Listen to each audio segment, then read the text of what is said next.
Hello and welcome, I'm your CodeMonkey. There is one insanely important question that you need to ask yourself, and that is the question of what do you consider success? This is very important because the word success actually means different things to different people. And it's one of those things where no definition is wrong or right, it really just depends on you. You have to define what success means to you. And as with any kind of goal setting, it is very important to have an actual definition so you actually know where you are going to. If you don't have a definition for success, then how will you actually know if you are successful? So that is why this question is so important. What do you consider success? And like I wrote here, so I talk often about how to find success with your games, how to pick a good marketable game idea in a well-performing genre that allows your marketing to be effective in order to have the best odds of finding success. However, I also try to constantly say how it's up to you to define what success means to you. This is a very personal thing with many possible definitions depending on your current situation and your goals. Like I wrote here, so maybe making six figures is your definition of success. For example, if your goal is to make a living from your games, then chances are this is your definition of success. However, maybe it's really just making $10,000, or maybe it's just releasing a game. Maybe that alone counts as success, or maybe it's just making something playable to have fun with friends, or maybe it's building something personal just for yourself and no one else. All of those are perfectly valid definitions of success. And on this, basically one developer on Reddit posted an excellent image showcasing 10 levels of success. Here's the post, so what would you consider to be a success for yourself? And over here we've got 10 nice fun levels, or actually 11 because it starts off at 0. So 0 is just I tried and didn't actually finish anything. And that one is also fine. We all start down here at the bottom. We all start by trying to make something and failing. I definitely have a lot of failed projects that I made before I actually finished something. But hopefully, if you're on this stage, hopefully you will be able to graduate to level 1, just I made a game. That's great, that's awesome, you finished something, that is super cool. Or maybe number 2, which is someone that isn't me and like my game. That is definitely awesome, being able to build something and have someone else actually play it and enjoy it, that's great. Or level 3, a lot of people like my game. That one is great, not just one person enjoys your game, but multiple people. Or number 4, someone is willing to pay for my game.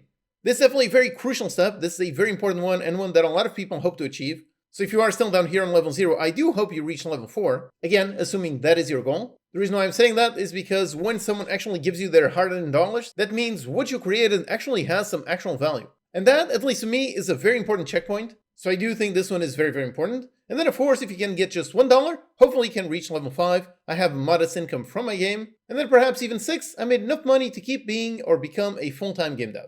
This right here on level 6 is what most people consider the dream. To be able to make games, make a living from making games, and really just continue doing that. But some people dream higher, so some people are like 7. My game was viral for a little while. Especially nowadays with all the algorithms, TikTok and so on. Some people do have the desire of having their game reach millions of people, millions of views on TikTok or Instagram. Some people desire that even more than actually having just sales. But if you do have viral hit, chances are you can monetize it, so you might reach level 8. I no longer need to work at all. If you happen to make a massive hit, kind of like Schedule 1, this game was made by a sole developer and made over $150 million.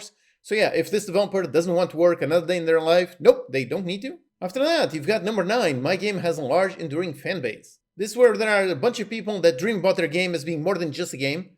Some people like seeing their game as really just one set of stories within some kind of world. For example, you've got Five Nights at Freddy's. This one started off as just a single game back in 2014, and since then it has, I don't even know how many games, like a dozen games, something like that. It even has a movie, it has everything. So this one gets to the point where it basically surpasses being a game and really just becomes a cultural phenomenon. Or actually even beyond that, you've got level 10. My game is a cultural phenomenon with a long-lasting legacy.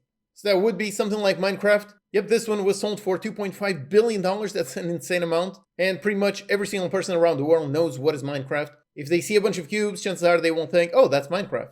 So yep, this definitely transcends just being a game to become something entirely different. But the important point is that all of these levels, all of these from the very bottom to the very top, all of these are perfectly valid definitions of success. So like I wrote here, the important question is which one best matches your definition of success? Take some time to look at these and try to identify where on this ladder would you stay in. And for me personally, my goal has always been number 6. Basically, I made enough money to keep being a full-time game dev. I just want to keep doing this for the rest of my life.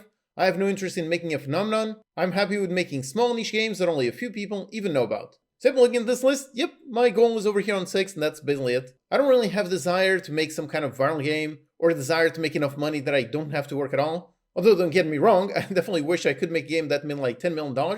But even if I did, I definitely would not retire. I would definitely continue working. And these two up top, I definitely have zero interest in these. Making an enduring fan base, so making something like a multimedia IP, nope, I have no interest in that. Or making a phenomenon, nope, like I said, I really just like making tiny things, tiny little toys that people enjoy working with. That's basically it. And by looking at the comments on this post, it does seem how 6 is basically the most upvoted answer. For the most part, this is what most people consider success, making enough money with their games so they can basically continue making games for the future. But then, the second most wanted answer is just one. Just being able to make and finish a game, that's it. And that is definitely a great goal. Like I said, we all started on 0, and jumping from 0 to 1 is definitely something that looks like a bit of a struggle in the beginning. But as long as you have a clear plan, you can definitely do it. In my game dev roadmap, I talk about how basically I recommend that you learn the basics. Learning the basics of C# and Unity development. And after that, what I really recommend is cloning classic games. So not something original, but something where it already exists and you really just build it. That is really awesome for building up your technical skill.